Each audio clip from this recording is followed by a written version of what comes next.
Well, hey guys, my name is Donna.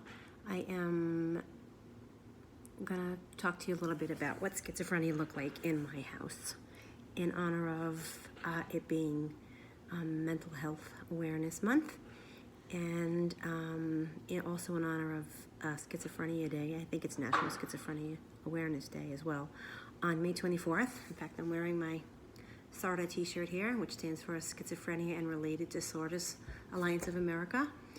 But I wrote this and submitted it to my local newspaper, but I'm sure they're not going to read or publish because nobody ever wants to talk about mental illness, but here goes. So what did schizophrenia look like in my house? It looked like a little boy who was very talented in sports and had a lot of friends.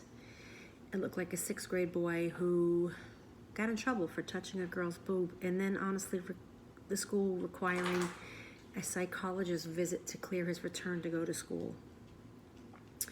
It looked like an 8th grade boy who no longer functioned in mainstream academia. And then he, of course, was placed in a behavioral class because we all know that mental illness is behavioral. And of course, that was in a different school. It looked like a high school boy who began to self-medicate with marijuana, all the while decreasing his self-confidence and self-esteem. It looked like a young man who was bullied quite often because of his weight, and as such, he was traumatized. It looked like a young adult who slowly alienated himself from his peers, while me, as his mother, did the very best I could to protect him from the villains of this world. It looked like the rest of our family was walking on eggshells most of the time in order to not disturb the ill son, whom I thought honestly was just being a jerk and a typical teenage boy. It looked like a young man who was prescribed the wrong medication over and over by ill-equipped and non-caring psychiatrists. It looked like a young man who was not properly diagnosed. It looked like the development of paranoia by the age of 16. Everybody was out to get him, including us, his family. It looked like the addition of auditory and visual hallucinations. It looked like, quote, not sure if it's bipolar disorder or just marijuana-induced psychosis. It looked like many trips to the hospitals for 72-hour holds. Here in Florida, we call them Baker Act.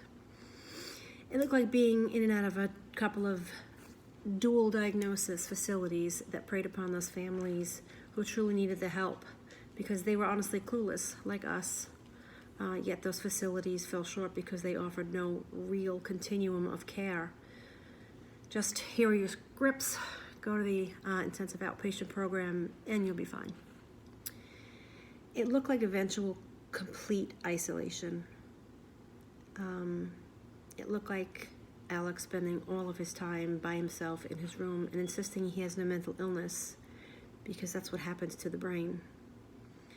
It looked like poor judgment, poor memory, as if cognition went out the window.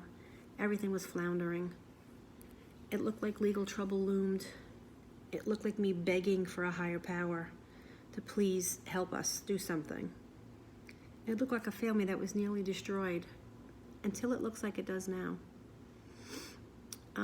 It now looks like he has miraculously landed in an amazing treatment center for over 2 years.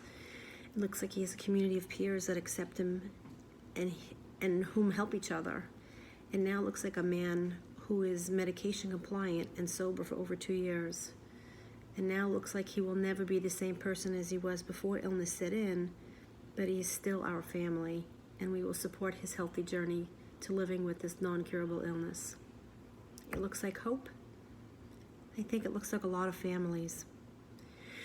So that's it. That's my first share on the Shattered Path on this YouTube channel. I hope that my statements were helpful to somebody. Have a great day.